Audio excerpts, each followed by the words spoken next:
Hi. So இவ்வளோ நாள் நம்ம நிறைய வீடியோஸில் நிறைய பேசியிருக்கோம். இன்றைக்கி என்ன பற்றி கொஞ்சம் பார்ப்போமா? என்னோடய நேம் ஜூலியா. க்ளோஸ் பீப்புள் எல்லாமே என்ன ஜூலின்னு கூப்பிடுவாங்க. 5 இயர்ஸில் எனக்கு ஒரு பையன் இருக்கான். அவனுக்கு எல்லாமே நாங்கள் தான். I'm a content writer. என்னோடய ஜாப் ஒர்க் ஃப்ரம் ஹோம் தான். அதனால் எனக்கு கொஞ்சம் ஈஸியாக இருக்கும் பையனை பார்த்துக்கிறது.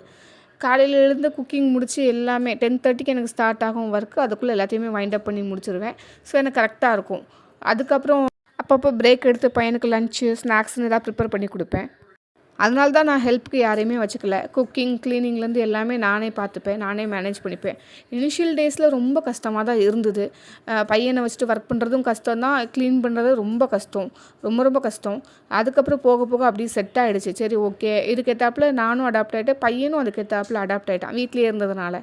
ஸோ இன்ஸ்டாகிராம் அண்ட் யூடியூப்பில் வந்து எனக்கு க்ரோத் இருக்கணும், நான் கரெக்டாக பண்ணணும், கான்டென்ட் க்ரியேட்லாம் பண்ணணுன்றது எனக்கு கொஞ்சம் ஆசை. இது இப்போ இல்லை, 5 இயர்ஸ் முன்னாடியே நிறைய வீடியோஸ்லாம் போட்டிருக்கேன். எனக்கு நிறைய பேஜஸும் முன்னாடி இருந்தது. நான் அப்புறம் இப்போ விட்டுட்டேன். ஃபேஸ்லெஸ் வீடியோஸ் போடுறது, சீரியல் எனக்கு பிடிச்ச சீரியல்லாம் எடிட் பண்ணி போடுறது, அப்படி இப்படின்னு அது ஒரு பேஷன் மாதிரியே பண்ணிகிட்டு இருந்தேன். இப்போ தான் சீரியஸாக இதில் இறங்கியிருக்கேன். ஏன்னா 2025 கரெக்டாக ஸ்டார்ட் ஆகும்போது ஒரு ரேண்டம் ரீல் பார்த்தேன். அது எனக்கு ரொம்ப மோட்டிவேட் ஆச்சு. ஸோ நம்ம ஏன் பண்ணக்கூடாதுன்னு என்னோடய ஃப்ரெண்ட் வேறு ரொம்ப மோட்டிவேட் பண்ணிகிட்டே இருந்தாங்க. ஸோ அப்படியே ஜம்ப் பண்ணிட்டேன். முன்னாடிக்கு இப்போ எவ்வளோ கொஞ்சம் பரவாயில்ல, பெட்டர் ஆகிட்டு இருக்கேன். மீதி அடுத்த விலாகில் பார்க்கலாம். பாய்.